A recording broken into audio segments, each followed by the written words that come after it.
Bismillahirrahmanirrahim. Alhamdulillahirabbil alamin wassalatu wassalamu ala Rasulillah wala haula wala quwata illa billah. Al-mabhasus tsani, pembahasan yang kedua. Sababul tizamil mukallafi bil ahkami syar'iyyati.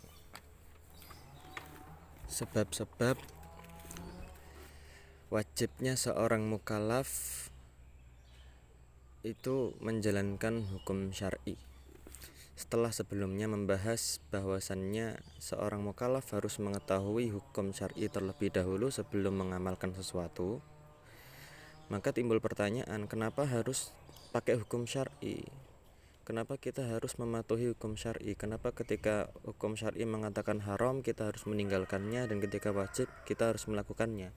Apa faedah dari ini? Kenapa kita harus menjalankannya? Nah, jawabannya min rahmatillah bi ibadihi, karena di antara bentuk rahmat Allah Subhanahu wa taala kepada hambanya, bentuk kasih sayang Allah Subhanahu wa taala kepada hambanya, an ja'ala tatbiqal ahkami syar'iyyati, dengan menjadikan penerapan hukum-hukum syar'i, tuhasilu bihi maslahatul khalqi, menghasilkan dengan hal itu, ya, dengan menerapkan syariat itu akan menghasilkan kemaslahatan atau kebaikan bagi seorang hamba atau bagi makhluk.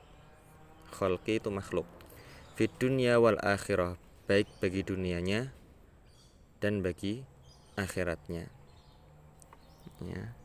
Allah Subhanahu wa taala itu kan telah menciptakan alam semesta dan apa yang ada di dalamnya, ya kan? Termasuk juga manusia.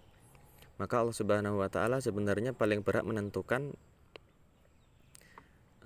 hukum itu mau dibuat seperti apa. Berjalannya dunia ini akan dibuat seperti apa, terserah Allah. Tapi karena Allah Subhanahu wa taala itu memiliki sifat rahmat, sifat kasih sayang, maka Allah Subhanahu wa taala menjadikan atau menurunkan hukum itu agar sesuai bagi kebaikan hambanya di dunia dan di akhirat. Ya. Artinya mestinya terserah Allah menetapkan ini haram, ini halal, inil hukmu illa lillah. Yang berhak menentukan hukum itu cuma Allah. Tetapi Allah Subhanahu wa taala dengan kasih sayangnya menjadikan penerapan hukum syar'i itu akan menyebabkan seorang hamba bahagia di dunia dan di akhiratnya. Ya.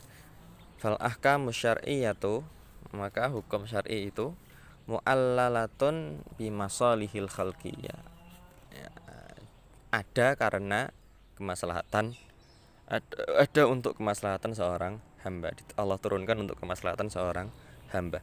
Fadlan minallah, keutamaan dari Allah, bentuk keutamaan dari Allah, wa rahmatihi minhu bi ibadihi, dan rahmat darinya bagi hamba-hambanya. Wa qad tadharu lil mukallaf, dan telah tampak bagi para mukallaf hadhil hikmah ini, hikmah bahwasannya penerapan syariat akan menyebabkan kebaikan di dunia dan di akhirat, allati syara'al hukmu min ajliha, yang mana hukum disyariatkan karena hal itu. Waqad takunu khafiyatan alaihi, dan terkadang hikmah itu tidak tampak, ya. Jadi terkadang hikmah dari penerapan hukum syar'i itu tampak dan terkadang tidak tampak, ya. Seperti kenapa kok tidak boleh berzina, karena untuk menjaga nasab. Kenapa tidak boleh mencuri, diharamkan mencuri karena menjaga harta. Kenapa diperbolehkan membunuh, karena untuk menjaga jiwa. Ini kan diketahui hikmah-hikmahnya. Tapi terkadang hukum-hukum itu tidak diketahui hikmahnya, ya, tidak diketahui hikmahnya. Contohnya, kenapa kok kalau kentut malah disuruh wudu? Kenapa kok kentut nggak disuruh cebok? Padahal kan yang keluar itu kan dari bukan dari bagian yang dibasuh ketika wudu itu loh. Kenapa yang dibasuh malah justru bagian yang lain? Nah, itu hikmahnya tidak tampak pada kita. Illa annahu la yuhsinu bil mukallaf, meskipun demikian ya tidak baik bagi seorang mukallaf an yamtathila al-hukmu asy-syar'i, ya melakukan hukum syar'i, dia menjalankan hukum syar'i, wa maqsuduhu, tapi tujuan melakukan hal itu, bimtithalihi, dengan melakukan hal itu, imtithal itu melakukan, mengerjakannya, al-husulu alal manfaati dunyawiyah faqat, ya mendapatkan kebaikan atau manfaat dunia saja.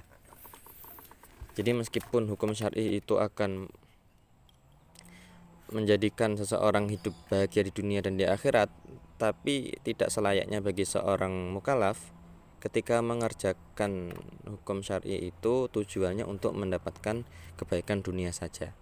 Bal yang bagi ayyakuna maksuduhu wajah Allah, tetapi selayaknya maksud tujuannya adalah untuk mendapatkan wajah atau ridha Allah Subhanahu wa taala, wa darul akhirah hatta yutsabu ala dzalika, dan juga darul akhirah, ke akhirat, ya, kebaikan di akhirat, hatta yutsabu ala dzalika, sehingga dia akan diganjar atau diberi pahala atas hal itu.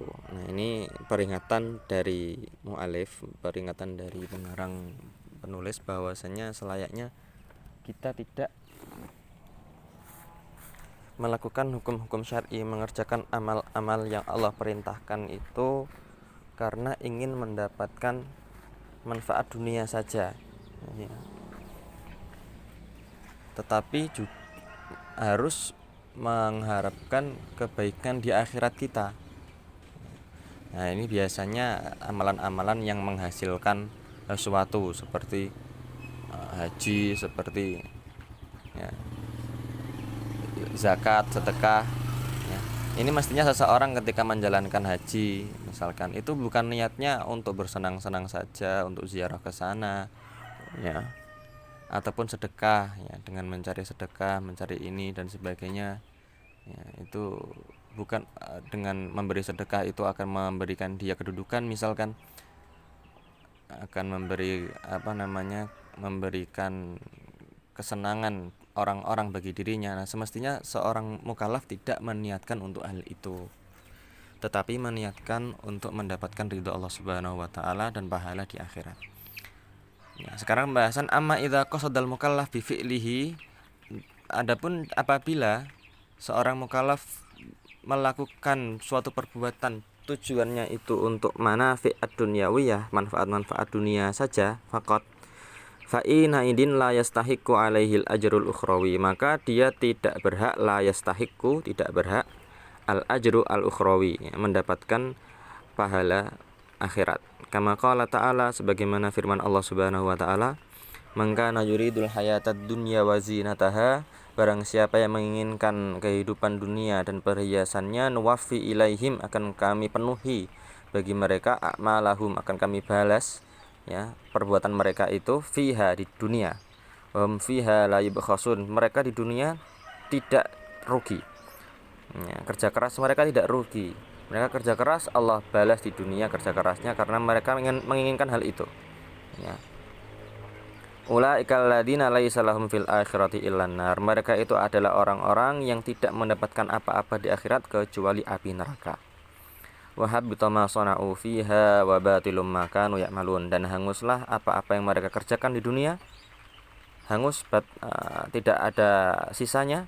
Wa batilum ma kanu ya'malun, dan batal apa-apa yang telah mereka kerjakan, tidak ada manfaatnya di akhirat. Tapi karena Allah memiliki kasih sayang, akan Allah balas di dunia. Semua amal mereka, kerja keras mereka akan dibalas di dunia karena mereka memang menghendaki seperti itu.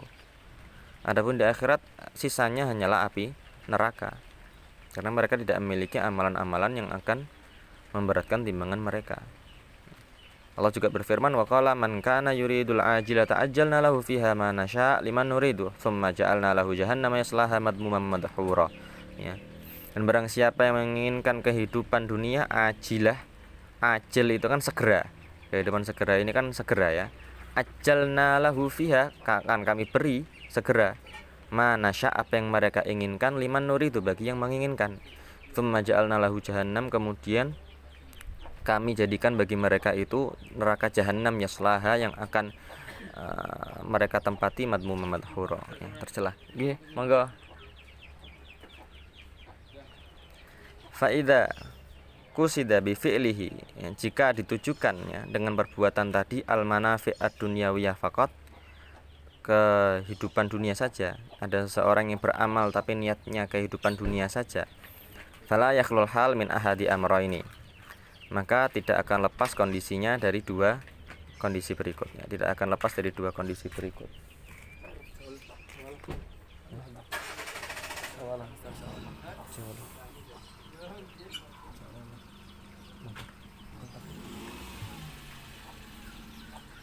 Asani al-awwal yang pertama, kondisi pertama ini membicarakan ketika seseorang itu semua perbuatannya itu hanya menginginkan dunia,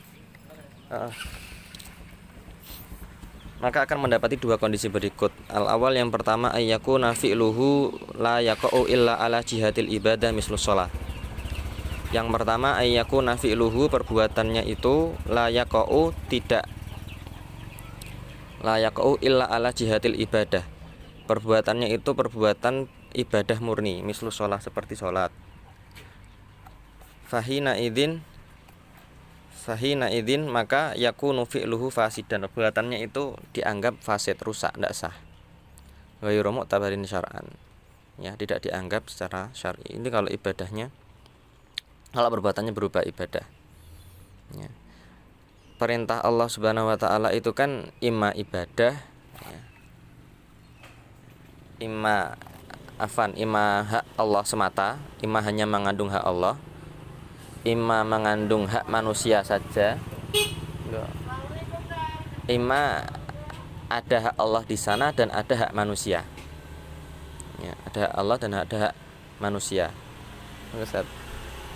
Yang hak Allah semata contohnya seperti sholat, seperti puasa. Kita melakukan amalan-amalan itu bukan untuk yang lain dan tidak ada manfaat bagi yang lain kecuali untuk Allah semata. Kalau ibadah yang hanya untuk manusia, contohnya seperti kewajiban membayar utang,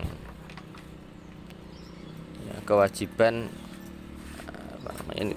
ahkam-ahkam seperti rohen, gadai, hukum jual beli, itu hanya untuk kemanfaatan manusia. Adapun hukum-hukum yang berserikat antara ada di sana hak Allah dan ada hak manusia, itu contohnya seperti zakat. Zakat itu kan ada hak Allahnya. Hak Allahnya Allah perintahkan, tidak bisa kadarnya itu tidak bisa diubah-ubah lagi. Memang Allah Subhanahu wa taala yang seperti itu. Tapi di sisi lain ada hak manusia, ada yang berhak menerimanya, menerima hak zakat. Nah, ibadah di sini maksudnya ibadah yang mana mengandung hak Allah, ya. Itu kalau seorang manusia, seorang mukallaf mengerjakannya hanya karena menginginkan kemanfaatan dunia saja, zakat misalkan tadi, ini hanya mengandung hak Allah semata, seperti contohnya sholat, puasa. Kalau diniatkan untuk selain Allah, maka tidak sah ibadahnya, ya. Atsani ayyakuna fi'luhu yahtamilul ibadah wa ghairuha, ya. Yang kedua, perbuatannya itu mengandung unsur ibadah, berarti ada hak Allah di situ, wa ghairuha, dan ada hak yang lain, mislul nafaqah, seperti kewajiban menafkahi, ya. Itu kalau orang enggak ikhlas pun menafkahi bukan karena Allah, nafkahnya tetap sah jatuhnya, bukan terus batal, tapi dia tidak mendapatkan pahala. Wasilaturrahim, menyambung tali silaturahmi, itu orang enggak ikhlas pun, bukan melakukan silaturahim bukan karena Allah, itu juga silaturahimnya sah saja, tetapi dia tidak mendapatkan pahala. Watarkul muharramat, dan meninggalkan muharramat yang haram. Fa ina idin yakunu fi'luhu sahihan, maka perbuatannya, ya, ketika itu sah, tetap sah. Yaskutu bihil wajib, kewajibannya akan gugur.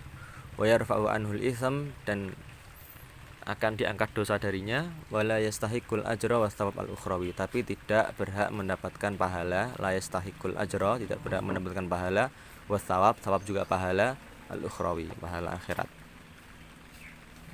Itu masalah bahasan tentang kenapa seorang mukallaf harus mengikuti hukum syar'i, dan juga masalah niat ya.